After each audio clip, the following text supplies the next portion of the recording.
Assalamualaikum dan salam sejahtera kepada semua murid. Okey, untuk pelajaran matematik hari ini, cikgu akan bincangkan dengan kamu semua penyelesaian bagi latihan menjana kecemerlangan bab 9 soalan nombor 12. Okey, cikgu akan share skrin dulu.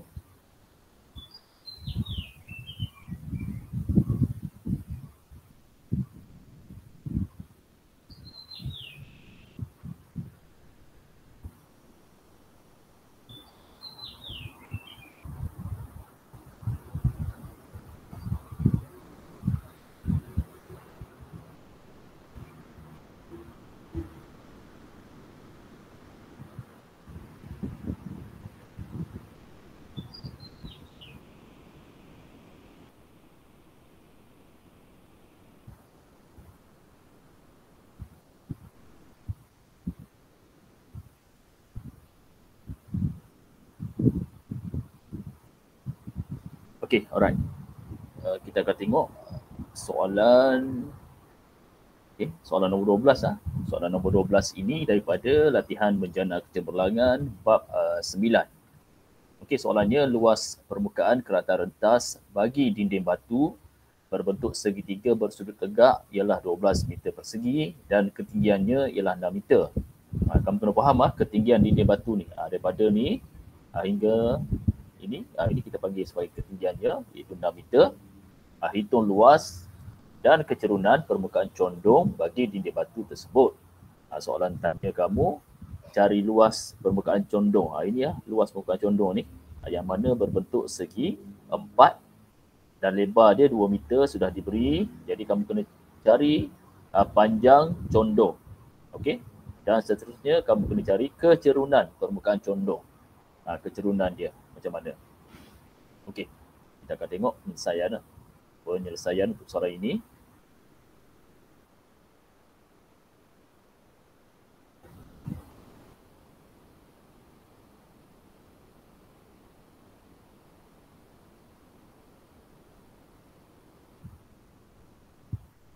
Okey, alright. Ini soalan nombor 12. Ini cikgu lukis semula gambar tembok tadi di mana ini diberi iaitu tinggi tembok tersebut iaitu 6 meter.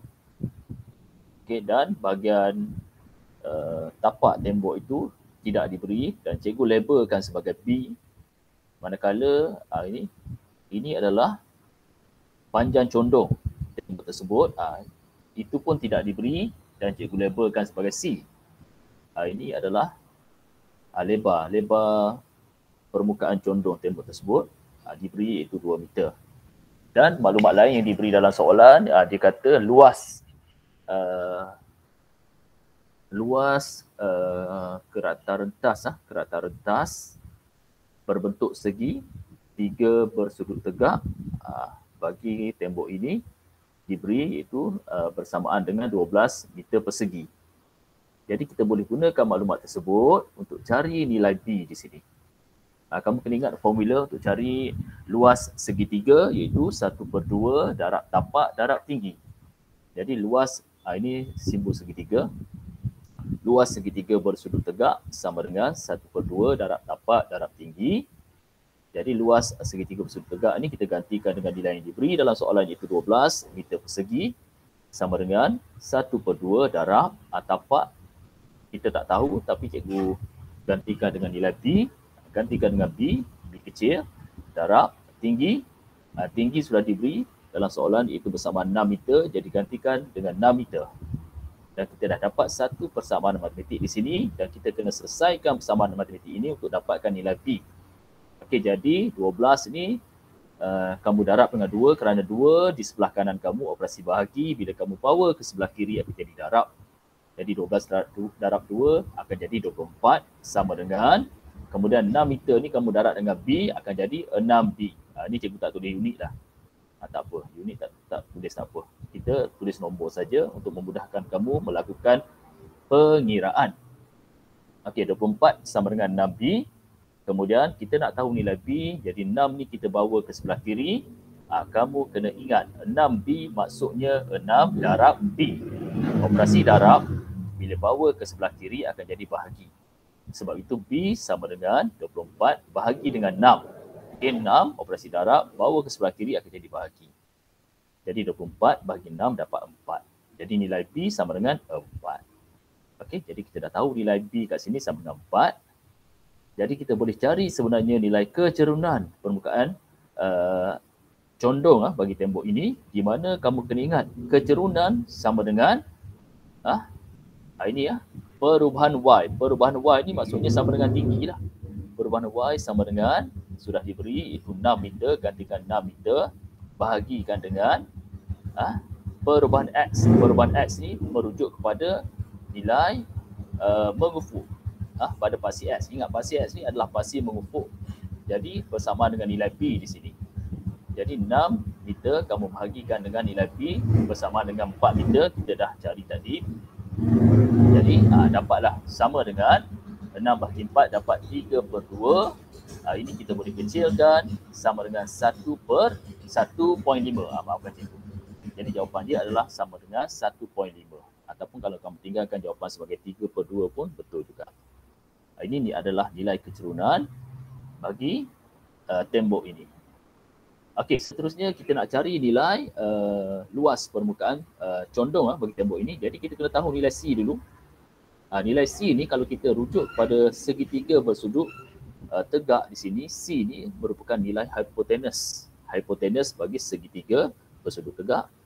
Jadi bila ada hipotenus, ada segitiga bersudut tegak, kamu kena ingat satu perkara yang menghubung kait antara sisi-sisi bagi segitiga bersudut tegak iaitu teorem Pythagoras. Mengikut teorem Pythagoras, nilai C kuasa 2 sama dengan B kuasa 2 tambah 6 kuasa 2.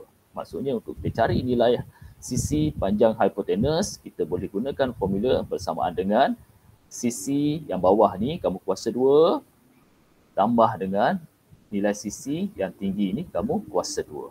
Itu cikgu tulis kat sini lah. Ini kita panggil sebagai teorem Pythagoras. C kuasa 2 sama dengan B kuasa 2 tambah 6 kuasa 2. Jadi C kuasa 2 sama dengan, B ni kita dah tahu sama dengan 4. Jadi B kamu gantikan dengan 4. So, tak dalam kurungan 4, tutup kurungan kuasa 2 tambah 6 kuasa 2. Jadi C kuasa 2 sama dengan 4 kuasa 2 sama dengan 16 tambah 6 kuasa 2 sama dengan 36. Jadi C kuasa 2 sama dengan 52. Jadi C sama dengan, kuasa 2 kita bawa ke sebelah kanan akan jadi punca kuasa 2 bagi 50. Maafkan cikgu ada silap kat sini. Okey. Maafkan cikgu. Ini adalah punca kuasa 2 52. Okey, sekejap kelas. Cikgu baiki sekejap jawapan kat sini. Ini bukan punca kuasa 2 54, punca kuasa 2 52. Okey, sekejap. Cikgu akan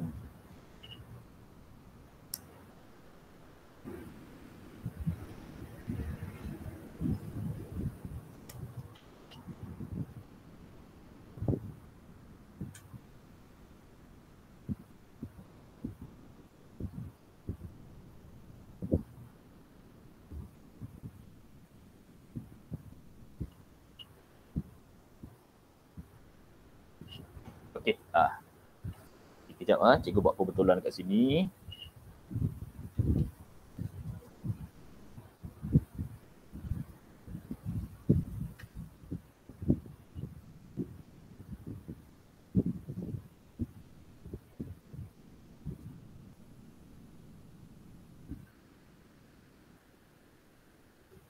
Okey, alright class. Sekejap. Cikgu ambil gambar yang ni sekejap.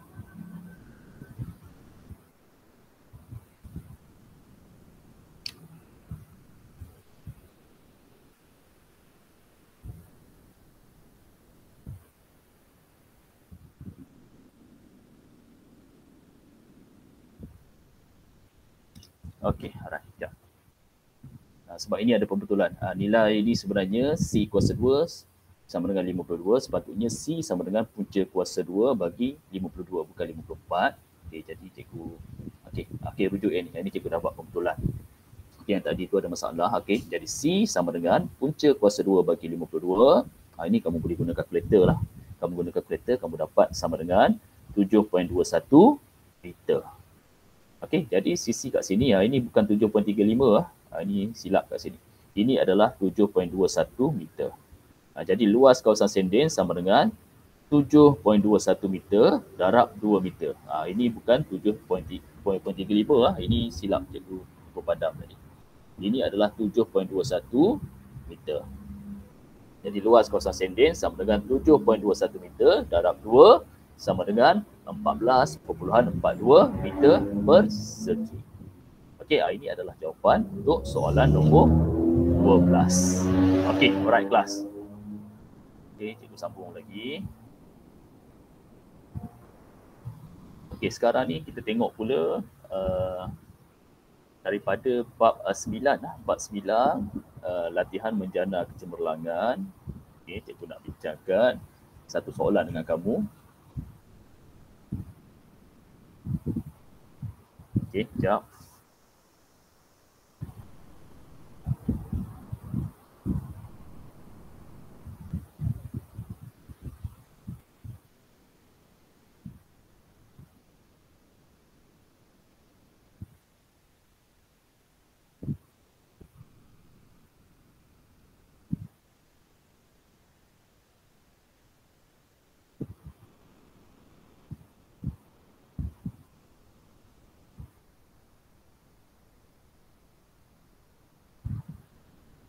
Okay, kita akan tengok pula latihan menjana kecemerlangan bab 9. Tengok soalan pertama ni. Soalan dia kata kategorikan objek di dalam kotak di bawah sama ada mempunyai laju seragam atau laju tak seragam. Jadi kamu kena faham apa maksud laju seragam dan laju tak seragam. Laju seragam maksudnya laju tu sama. Dan laju tak seragam ni laju dia boleh rubah. Laju dia boleh berubah-ubah. Jadi kalau di sini kalau kita nak kategorikan objek dalam kotak ni, objek yang punya laju seragam adalah lift, jam dan kipas. Kerana contohnya kipas ni kalau kamu tetapkan lajunya contohnya kelajuannya 2. So kelajuannya tetap akan sama selagi kamu tak ubah. Ini adalah laju seragam. Okey. Sama juga dengan lift. Kalau kamu tekan lift nak pergi tingkat mana, tingkat 2 ke tingkat 1, laju dia sama, dia tak akan berubah-ubah. Begitu juga dengan jam. Tapi untuk laju tak seragam, contohnya adalah ombak, angin dan bas mini. Ombak ni laju dia tak sama, boleh berubah. Sama juga dengan angin. Kadang-kadang angin ni perlahan, kadang-kadang angin ni laju. Bas mini pun sama, mempunyai laju tak seragam. Bila bergerak, dia laju. Bila ada traffic jam, dia perlahan. Bila nak berhenti, dia berhenti. Okey. Jadi itu adalah jawapan untuk soalan 1. Okey, sekarang ni kita tengok pula soalan 2. Okey, Wafi menyertai pertandingan berkayak di Sungai Lembeh. Okey, Wafi menyertai pertandingan berkayak di Sungai Lembeh. Dia memulakan pertandingan dari stesen A seterusnya ke 3 stesen lain iaitu B, C dan berakhir di D. Okey, berdasarkan maklumat yang diberikan, hitung pecutan kayak dari A, stesen A ke stesen B. Okey, dan B, stesen B ke stesen C, dan C, stesen C ke stesen D. Okey, untuk soalan ini, cikgu nak ingatkan kamu kena ingat formula untuk kira pecutan. Okey, pecutan sama dengan perubahan laju bahagi dengan perubahan masa. Dan untuk cari perubahan laju, sama dengan laju akhir tolak laju awal. Contoh soalan A ni. Okey, laju awal ni adalah laju yang mula-mula sekali iaitu 40 km per jam. Dan laju akhirnya adalah 55 km per jam. Laju akhir ni laju dia yang last sekali lah, yang akhir sekali. Okey, dan perubahan masanya dia dah bagi kat sini sama dengan 5 minit. Tapi sebelum tu untuk selesaikan soalan ni, kamu kena pastikan unit yang digunakannya adalah sama. Contoh unit laju ni 55 km per jam. Ini unit masa kat sini jam. Tapi untuk masa yang diberi dalam 5 minit. Ini minit, ini jam tak sama. Jadi minit ni kamu kena tukar kepada jam. Okey, tengok kat sini penyelesaian dia.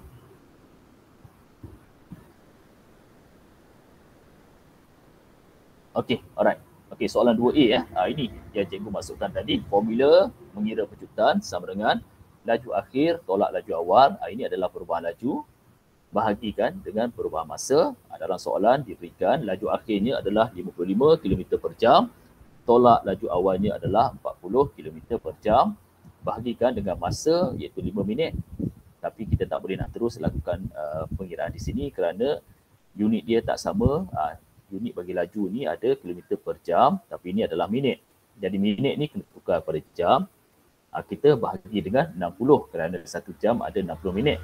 Jadi 5 minit darab 1 jam per 60 minit akan mendapat sama dengan 0.083 jam.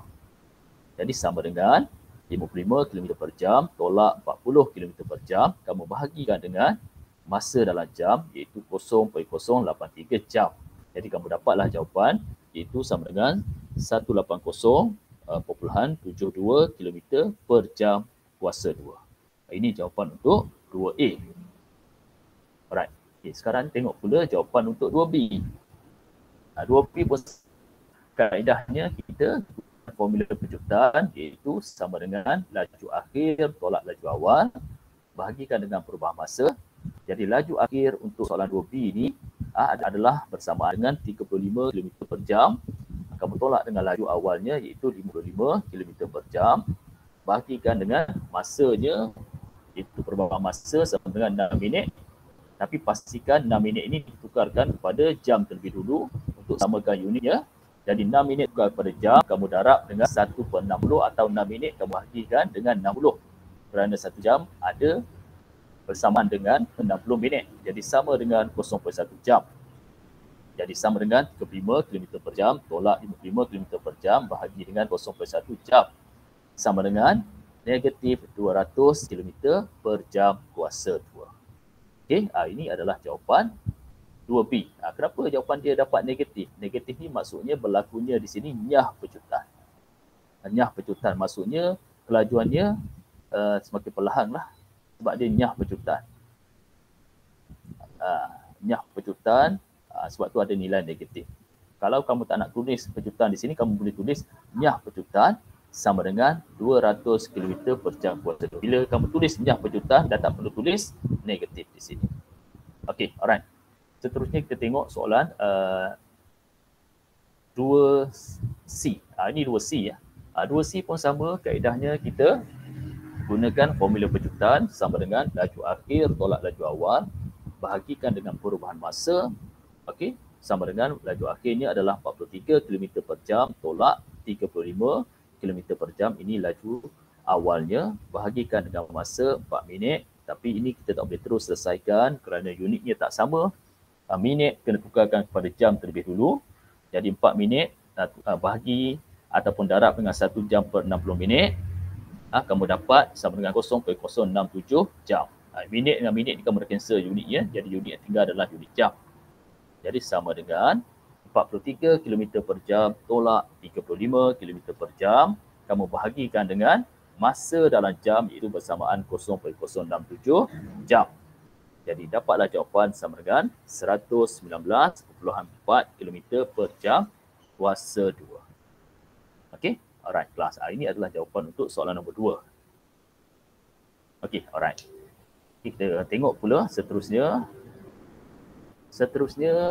Okey, cikgu nak bagi latihan untuk pelajaran hari ini. Cikgu berhenti sehingga soalan nombor 2 daripada latihan berjana kecemerlangan bab 9. Jadi untuk latihan kamu hari ini, cikgu nak kamu nombor 3. Soalan nombor 3 dan soalan nombor 4. Dua soalan. Tolong buat soalan nombor 3 dan soalan nombor 4 dalam buku latihan matematik kamu. Tolong tunjukkan cara kerja macam mana kamu dapat jawapan. Dan selepas tu hantar pada cikgu kerja kamu melalui Telegram. Okey? Dan kalau ada sebarang soalan berkaitan latihan ataupun pelajaran hari ini, bolehlah tanya cikgu juga melalui Telegram. Okey? Sekian saja kelas hari ini. Terima kasih semua.